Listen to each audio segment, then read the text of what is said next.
Welcome to Paradigm Shift Parenting, a podcast for women who make their lives better by first making themselves better. At Paradigm Shift Parenting, we believe that self-improvement is the highest form of self-care.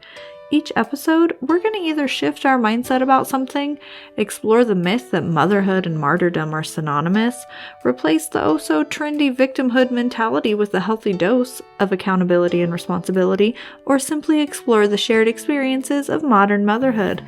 I'm your imperfect host, Binky Bell, and I'm glad you're here.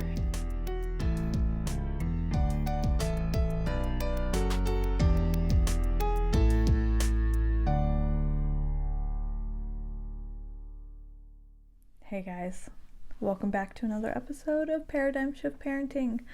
I guess we could call this like a little midweek mini. I hadn't planned on doing an episode, but something happened today and I want to talk about it. Because what I do here, I talk a lot about self-improvement, healing your trauma, fixing your bullshit, being accountable, being responsible, right? These are all things that I talk about all the time, and I talk about these things not because I have them mastered. I don't talk about these things because I have it all figured out and I am living a perfectly peaceful, struggle-free existence. That is not why I talk about them. I talk about them because I need the constant reminder to myself. I have to constantly think about these things and constantly work on these things because I am fucked up. I have all kinds of problems. I have all kinds of unhealthy coping mechanisms. I have all kinds of unhealthy reactions to negative emotions. And these are things that I'm constantly working on. And one of the things that I'm always working on is my reactions. My reactions to negative emotions, to anger especially, because I've said this before, I'm a very reactive person. I react outwardly towards emotion, and especially anger. And as a parent, you can't really do that. You shouldn't really be doing that. You shouldn't be projecting your bullshit onto your kids, right? And I have a tendency to do that. I've come a long way. I have fixed a lot of shit and I have gotten better 100%. But there are still things that I struggle with because these old paradigms, the ways in which we process emotions, the ways in which we perceive the world, the ways in which we internalize struggle, the way we rationalize struggle, these things are so deeply ingrained into our subconscious that it becomes, that's our default state, and that's what we're working against, right? So for me, my natural response whenever I get angry is to outwardly project it, and that's what I'm trying to overcome. But if I'm unconscious, if I'm not being conscious and intentional with the ways in which I'm taking care of myself, if I'm not being conscious and intentional with observing negative emotion whenever it comes up, then I go right back to a default state and I do all the shit that I'm trying to unlearn, right? I yell at my kids. I blame my kids and my husband for my unhappiness. I blame the dogs for my unhappiness. And I make everyone outside of me responsible for my feelings. And not only for my feelings, I make them responsible for how I express my feelings. And it's the expression of those feelings that's the problem, because I express them outwardly. I will slam a door. I'll drop every F-bomb after every word that there is. I grew up in Roswell, in the ghetto, and I turn into a fucking hood rat monster whenever I'm mad. And that sounds funny, but it's true, and it's probably really, really scary for my kids to see, right? Horrible. You can't do that. It makes me sick to think about, and it just happened today. It happened like 30 minutes ago. I just lost my cool. And I was thinking about it and I was like, why am I so mad right now?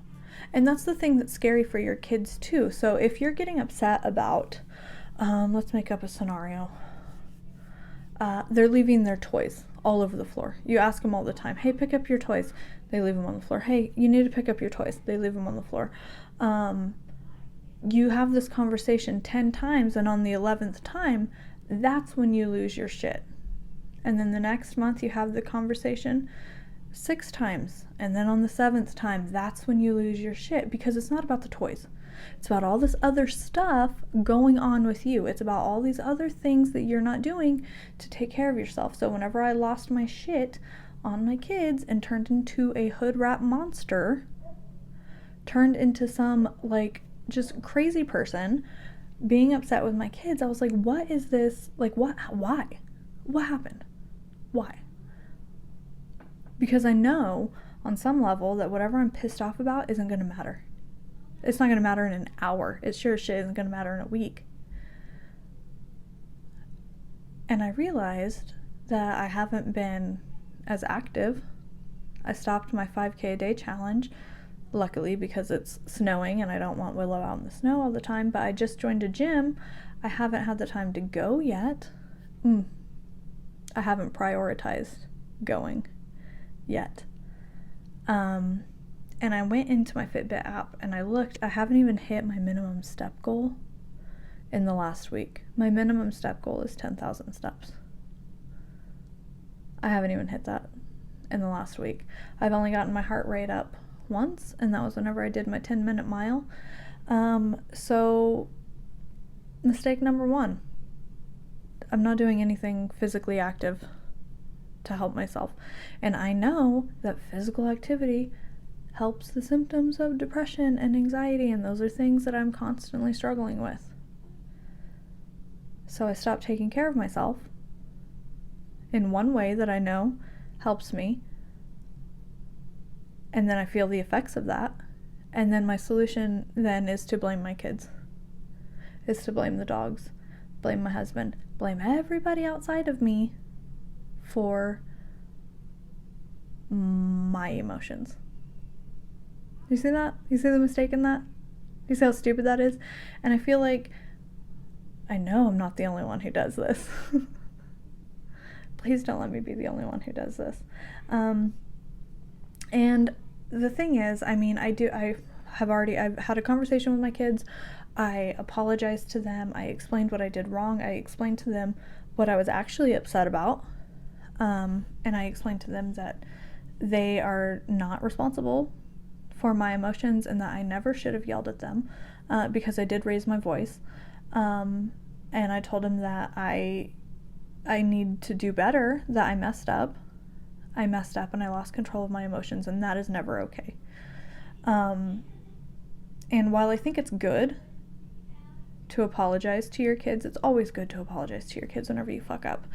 I am a little worried about creating this this dynamic where they maybe feel like it's normal to lose your shit and then apologize for it. Like, I don't want them to grow up and have a marriage like that, where they're married to somebody who loses their shit, but then, they keep apologizing. So, you know what I mean? Like, it's much better to just fix it and to stop losing your shit, you know? Get mad, be upset, feel what you're feeling. It's the expression of it that's not good. It's the expression, how I'm expressing it, that's harmful to them. And I got a little bit upset because I was also thinking, I've come so far. I've done so much. I've made so many changes. I've completely changed the way I parent. And I was feeling a little bit, I was like, it's still not enough. It's still not enough. I'm still fucking up. I'm still having these same problems. And I was feeling, I don't know, like mad about that, sad about that. I was feeling like it wasn't fair. I was feeling like I don't get credit for all these other changes that I've made, that like I still have this problem. I still have an anger problem. Like, I don't get credit for everything else. And the thing is, I realized after I was feeling that way, you don't. You don't get credit. You don't get to say, I'm sorry I hit you with a hammer, but at least I didn't stab you with an ice pick. Like, damage is still damage is still damage, especially if you're aware that what you're doing is damaging. Me yelling at my kids is damaging to them.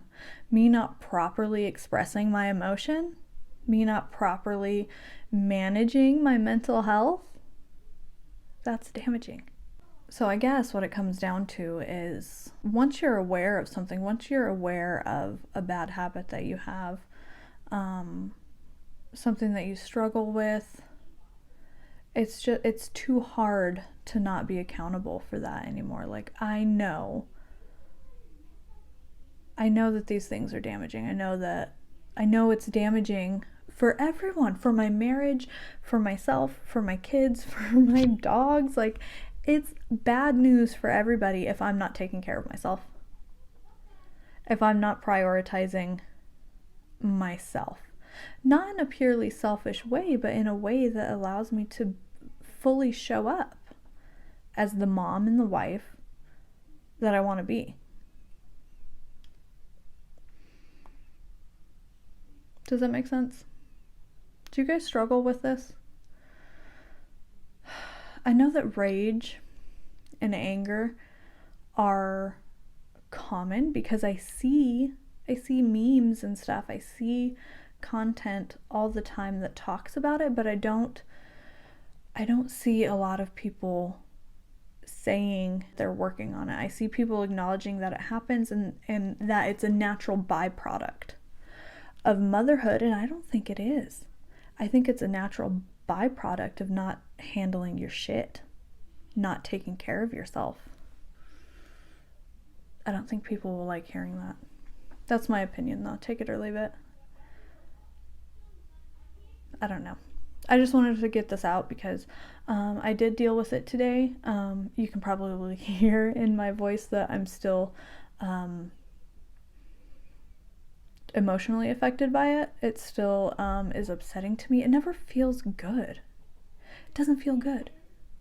And I think that we need to be more aware of the things that make us feel like shit. That's something that I talk about in regards to guilt. As like, we talk about mom guilt all the time, and this is one of the times where I could say I lost my shit, right? I got really mad. I lost my shit on my kids. And if I were to post that online, everybody would come in and they would say, no, it's normal. It happens. You're human. You can make mistakes. And those are all true, but it's not doing anybody any good to say, no, you're fine. Because it's not fine. For me, it's not. I don't want to be the mother that's losing her shit on her kids. I don't want to be the mother who's not taking care of herself and then blaming her children and her family for it. That's not who I want to be. That's not the representation of motherhood that I want for myself or my children. So, I don't know. Come by my Instagram. Let me know if you've dealt with this. Let me know if you listened. I'll see you guys in the next episode. Thank you for listening.